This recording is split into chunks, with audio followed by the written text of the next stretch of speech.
Esta mañana quiero compartir el título que quiero compartir con ustedes: la actitud de un creyente frente a la adversidad. O usted le puede poner también, ¿verdad?, la actitud o la posición de la iglesia frente a la adversidad, frente a las crisis, frente a los momentos difíciles. Usted tiene toda la libertad, le doy ese derecho de autor que usted le pueda poner, por ejemplo, la actitud del matrimonio frente a una crisis. Entonces quiero hablar con usted la actitud de un creyente frente a la adversidad. O la actitud de la iglesia, porque la Biblia dice que un creyente es el que ha creído en Jesús, un cristiano es el que ha rendido su vida al Señor, y esa es la voluntad de Dios. Pero también la voluntad de Dios radica que todos nos volvamos en discípulos de Jesús. ¿Cuántos discípulos de Jesús hay en esta mañana? Son los que estamos siguiendo a Jesús y los que estamos caminando con el Señor. He escuchado yo muchas veces creyentes, claro, quizás no miden la magnitud de lo que implica esa palabra, y muchos dicen, bueno, ¿cuánto hubiera yo añorado, hubiera yo gozado el caminar con Jesús?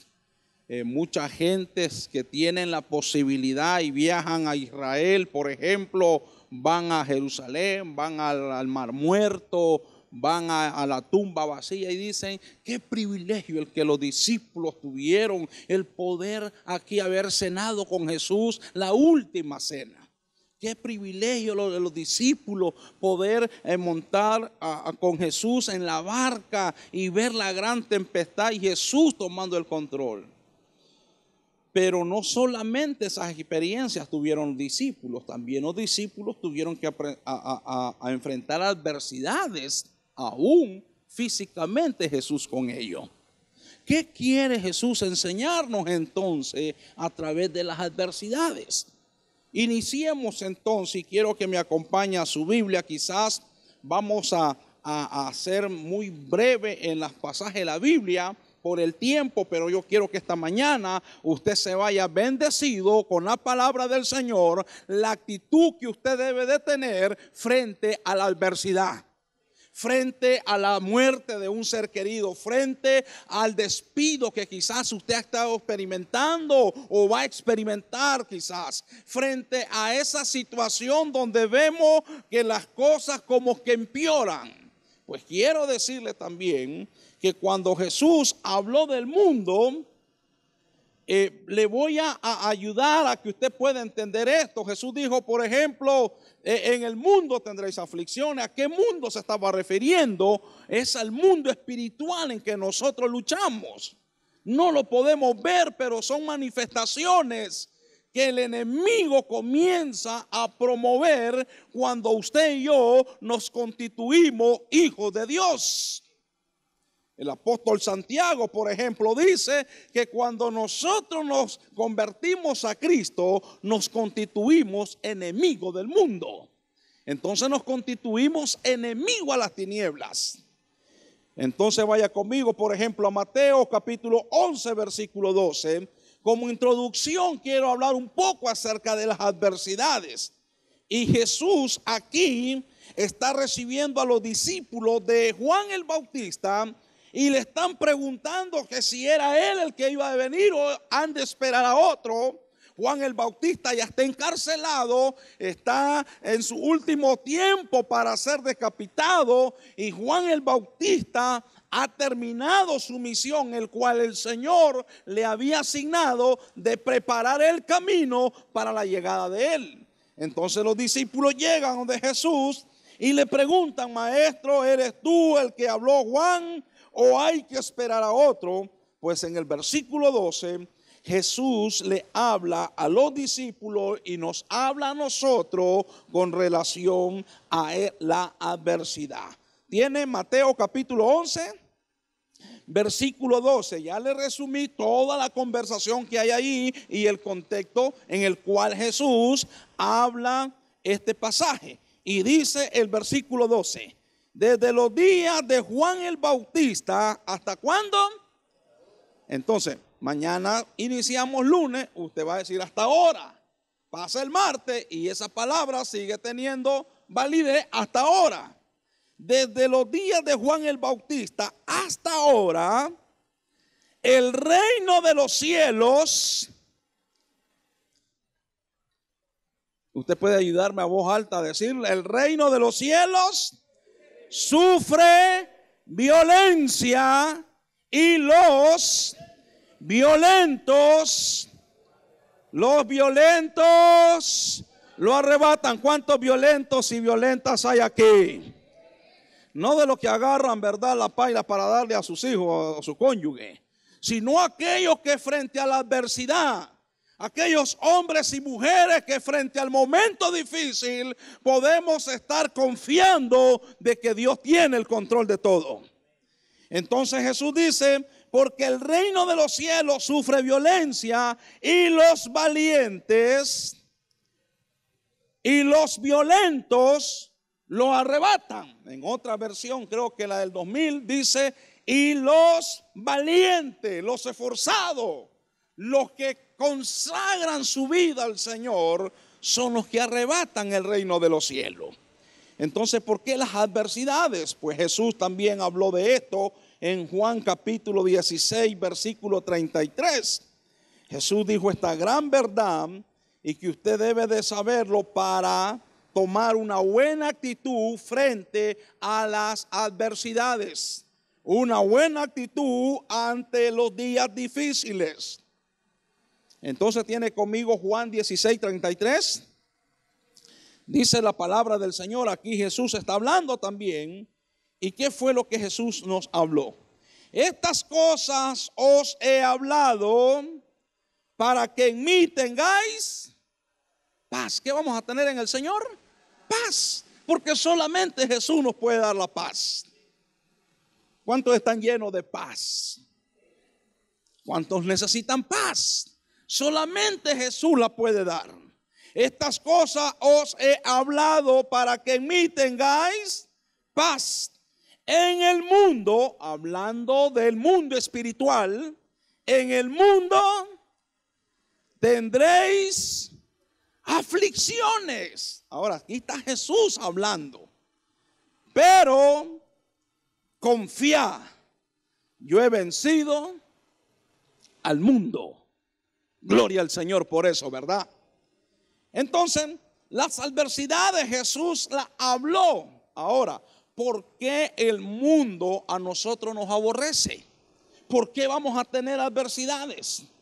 Pues luego de Jesús dar esta aclaración a sus discípulos y dejarlo plasmado en las Sagradas Escrituras para nosotros, Jesús tomó un tiempo para orar y orando al Padre, Él revela por qué a nosotros nos aborrecen, por qué van a venir adversidades.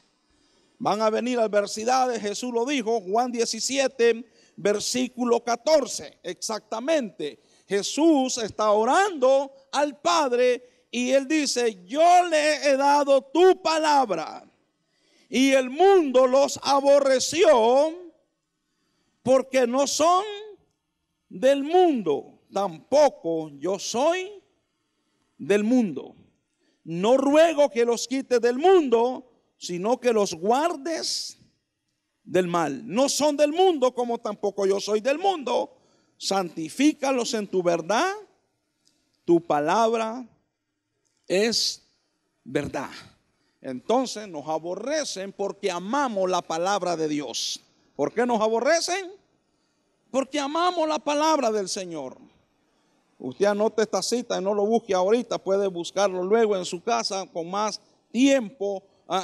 Santiago capítulo 4, versículo 4, el apóstol Santiago dice de que si nos constituimos amigos de Dios, nos constituimos enemigos del mundo. Y entonces vamos a ser acechados. Pero vamos a tomar 3 ejemplos de personajes que caminaron en esta tierra, vivieron en esta tierra, enfrentaron adversidades, pero ¿cuál fue la actitud de ellos? La actitud correcta, cual Dios está buscando en nosotros. Por ejemplo, vamos a tomar el ejemplo de Asa. Vaya a Segunda de Crónicas, capítulo 14. Allí en los primeros versículos hay una gran prosperidad en Judá, en la ciudad de Judá. Él es uno de los quintos reyes cual Dios eligió, y uno de los reyes también entre los primeros 5 reyes de Judá, que fue un hombre que agradó a Dios. Y ahí usted puede leer todo ese pasaje del capítulo 14 que contiene 15 versículos. Y este hombre está viviendo un momento de prosperidad. Ahí puede leerlo, había paz, estaban construyendo, estaban teniendo mucho éxito, así igual que muchos de nosotros teniendo éxito antes que llegaran estos momentos difíciles a nuestra nación Nicaragua. Y Asa está experimentando esto, está experimentando el respaldo de Dios. Pero mire lo que dice el versículo 9. Segunda de Crónicas 14:9. ¿Lo tenemos? Y salió contra ellos Sera etíope con un ejército de 1,000,000 de hombres, 300 carros, y vino hasta Maresa. Allí está. Están teniendo un gran éxito, están teniendo paz, están teniendo prosperidad financiera, económica, pero de repente se levantó el enemigo. De repente se levantó el enemigo. Dígale que está a su lado, se va a levantar el enemigo. ¿Sabe por qué se va a levantar el enemigo? Porque nos aborrece a nosotros. ¿Sabe por qué nos aborrece? Porque nosotros estamos lavados con la sangre de Jesús. ¿Sabe por qué nos aborrece el enemigo? Porque usted vale la sangre de Cristo. Usted vale el sacrificio de Jesús en la cruz del Calvario. Usted no es cualquier cosa. Usted no es un evangélico más. Usted no es un religioso del montón. Usted es un lavado en la sangre de Jesús. Eso tiene peso ante el mundo de las tinieblas. Aunque la sociedad no lo reconozca a usted como una persona muy distinguida por ser cristiano, usted y yo tenemos peso ante el mundo de las tinieblas. Si no fuera así, entonces el mundo de las tinieblas no se levantarían. Si no fuera así, el enemigo no tendría por qué atacarnos. Y nos ataca porque él sabe que tenemos un gran peso, tenemos un gran valor de ser llamados hijos e hijas de Dios. Aleluya. No sé si usted está convencido de lo que significa ser un hijo, una hija de Dios. Y vino la crisis, vino la guerra. Imagínense 1,000,000 de hombres armados, en vehículos, en carrocerías, en carros, a caballo, montados con armas, con lanzas, con espada, y vienen contra este hombre. Pero aquí viene la actitud de un hombre, una mujer, pero en este caso de un hombre ante una adversidad. Versículo 10. Entonces salió Asa contra él y ordenaron la batalla en el valle de Zafata, junto a Maresa. Versículo 11, la actitud de un hombre frente a la adversidad. ¿Cuál fue la actitud de este hombre? Clamó Asa a Jehová su Dios. Ahora yo le pregunto, ¿el Dios que le estoy predicando es su Dios? ¿Es el Dios de su matrimonio? ¿Es el Dios de sus hijos? ¿El Dios de su casa? Entonces, ¿por qué no toma esa actitud correcta?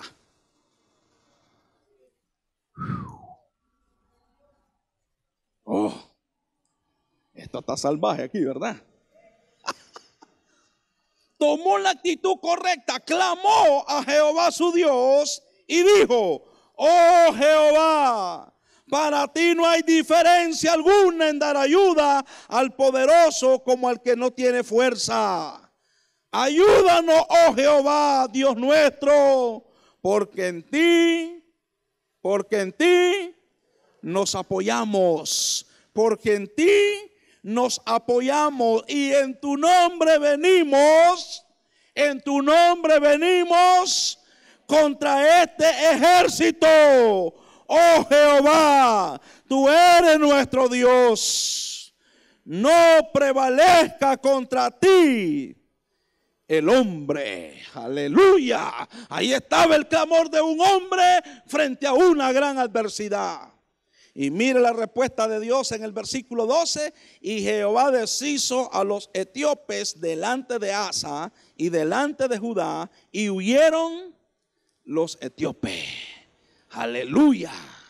La actitud de un hombre frente a una adversidad. Otro personaje que quiero que usted tome como un ejemplo a seguir en cuanto a la actitud frente a las adversidades. Romanos capítulo 5, versículo 3. Todos conocen o conocemos la historia de la vida de este hombre llamado el apóstol Pablo. El hombre cual Dios se le presentó en un momento exclusivo en su vida, cuando él iba en contra de la iglesia de Jesucristo. Dígale que está a su lado: con los hijos de Dios nadie se mete. Cuando Saulo de Tarso había determinado ir a matar a los creyentes, Dios se le presentó. Se da cuenta que siempre habrá oportunidad también para el que necesita el perdón de Dios. Vuelvo y le repito: nuestros enemigos necesitan el favor de Dios. Esa persona que te complica la vida, que te quita la paz, necesita el favor de Dios. Quizás ese jefe, quizás ese compañero de trabajo, quizás algún vecino, quizás algún familiar cercano, lejano, que de repente te irrita, ese también necesita el favor de Dios. Y escuche las palabras del apóstol Pablo frente a la adversidad. Romanos capítulo 5, versículo 3.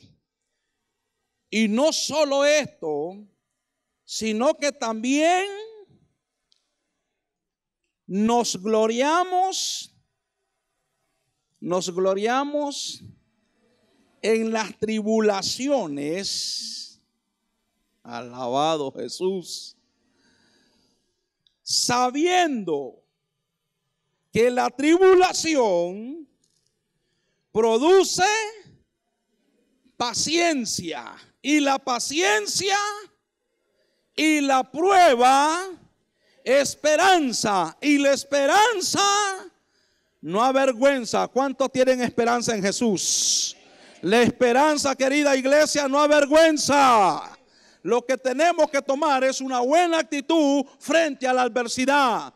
Tenemos que tomar una buena postura frente al día difícil. Siempre necesitamos tomar una mejor postura frente a las decisiones que hay que tomar.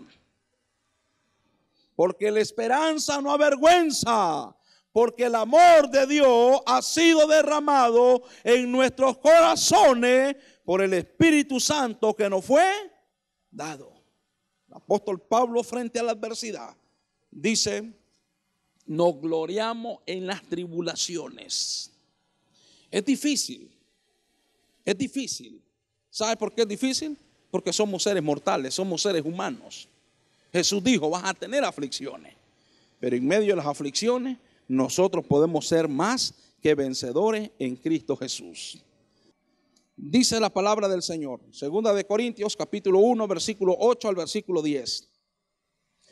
Porque, hermanos, no queremos que ignoréis acerca de nuestra tribulación que nos sobrevino en Asia, pues fuimos abrumados sobremanera más allá de nuestras fuerzas, de tal modo que aún perdimos la esperanza de conservar la vida. Escuche bien, no perdió la esperanza en Jesús. En algún momento Pablo y sus acompañantes consideraron que hasta ahí nomás llegaba su existencia en esta tierra, porque les vino una prueba que no esperaban. Versículo 9. Pero tuvimos en nosotros mismos sentencia de muerte, para que no confiésemos en nosotros mismos, sino en Dios, que resucitó a los muertos, el cual nos libró y nos libra, y en quien esperamos que aún nos librará de tan gran muerte. un momento difícil frente a la adversidad, tomando una buena postura, una buena posición como creyente, como iglesia. Ahora miremos al maestro de maestros, a Jesús, frente a un momento difícil. Vaya conmigo a la palabra del Señor. A un momento tan crucial, Jesús toma una postura muy hermosa en cuanto a cómo lidiar con esos momentos cuando no encontramos la respuesta. Por ejemplo, San Juan capítulo 17, versículos 15 al 17. Jesús tomando una postura frente a una adversidad. Vuelvo y le repito, la adversidad pueden ser diferentes. La de usted, la mía, la de su hermano, la de otros, pueden variar. Pero el que no varía es el Dios de los cielos. Él sigue siendo el mismo y Él sigue teniendo el control. Mateo, vaya a Mateo capítulo 26. Al Evangelio de Mateo capítulo 26. Los versículos 37 al 39. ¿Tiene Mateo capítulo 26? Versículo 37 al 39. ¿Lo encontró? Dice el versículo 37. Entonces, tomando a Pedro y a los dos hijos de Zebedeo, comenzó a ¿qué? A entristecerse. Había tristeza y angustiarse en gran. ¿Quién estaba en angustia? ¿Quién estaba en angustia ahí? Jesús. ¿Quién estaba agobiado por la tristeza? Jesús. Ahí la Biblia dice en gran manera, versículo 38. Entonces Jesús le dijo: mi alma está muy triste hasta la muerte. Jesús confiesa el temor que había en su vida. Pero mire la postura, la posición que toma ante la adversidad. Dice, entonces le dijo: mi alma está muy triste hasta la muerte. Quedaos aquí. ¿Y qué hace? Y velad conmigo. Y yendo un poco adelante, se postró sobre su rostro, orando y diciendo: Padre mío, si es posible, pasa de mí esta copa, pero no sea como yo quiero, sino como tú. Jesús frente a una adversidad, frente a la propia muerte, pero no tan solo a una muerte común y corriente, sino frente a que en minutos iba a caer en manos de sus verdugos. Él era un ser humano. La tristeza llegó a su corazón, la angustia llegó a su alma, lo confesó ante sus discípulos. Pero tomó un tiempo y se fue al Padre. ¿Sabe por qué? Porque Jesús dijo: vengan a mí los trabajados y cargados, y yo los haré descansar. Queridas familias amadas en el Señor, queridos matrimonios, queridos jóvenes, queridos ancianos, queridos niños, querida nación de Nicaragua, lo que necesitamos, solo una sola persona lo tiene y se llama Dios. Él tiene la respuesta genuina que necesitamos. Pero frente a la adversidad, necesitamos tomar una posición como creyente lavado en la sangre de Jesús. Dios tiene un propósito detrás de cada momento difícil. Las pruebas, las luchas y las adversidades no son para salir huyendo, no son para abandonar su relación con Dios. Más bien es para fortalecer su relación con Dios. Dile que está a su lado: los momentos difíciles son para fortalecer tu relación con Dios. Los momentos adversos son los momentos para fortalecer tu relación con Dios. Jesús nos dejó un gran modelo. Jesús nos dice: En el mundo tendréis aflicciones. Confía en mí. Y ya no, él mismo pasó aflicciones. ¿Qué postura, qué posición hubiera tomado usted y yo ante la muerte, ante la mano de sus propios enemigos? ¿Hubiera tomado usted la posición de Pedro? Pedro dice: esto no se resuelve de rodillas, esto ya sé cómo resolverlo. Y saca la espada y le quita la oreja al soldado.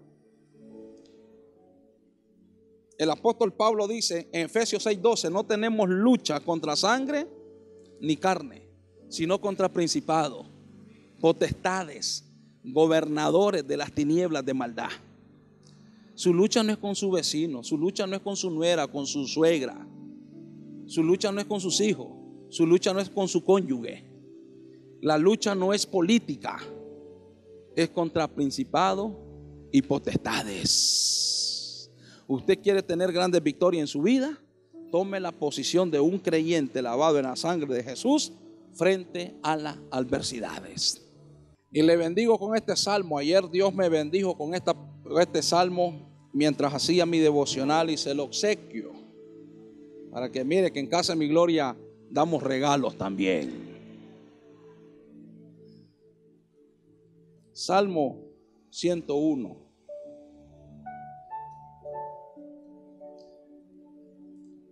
El versículo 6. Subráyelo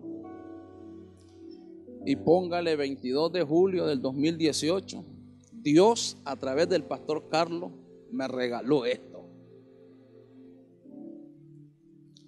Usted no está solo, querido hermano, querida familia, querida dama, querido caballero, querido joven. Tú no estás solo.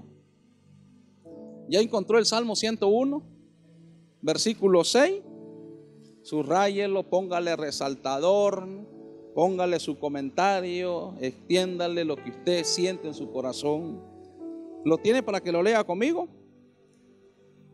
Aquí está Dios hablando al salmista David en un momento crucial de su vida. Y esto es para usted también. Mis ojos pondré en los fieles de la tierra. ¿Se da cuenta que Dios tiene fieles en la tierra? ¿Se da cuenta que no es difícil ser fiel en un mundo tan hostil como el que vivimos? Mis ojos pondré en los fieles de la tierra para que estén conmigo. El que ande en el camino de la perfección, este me servirá.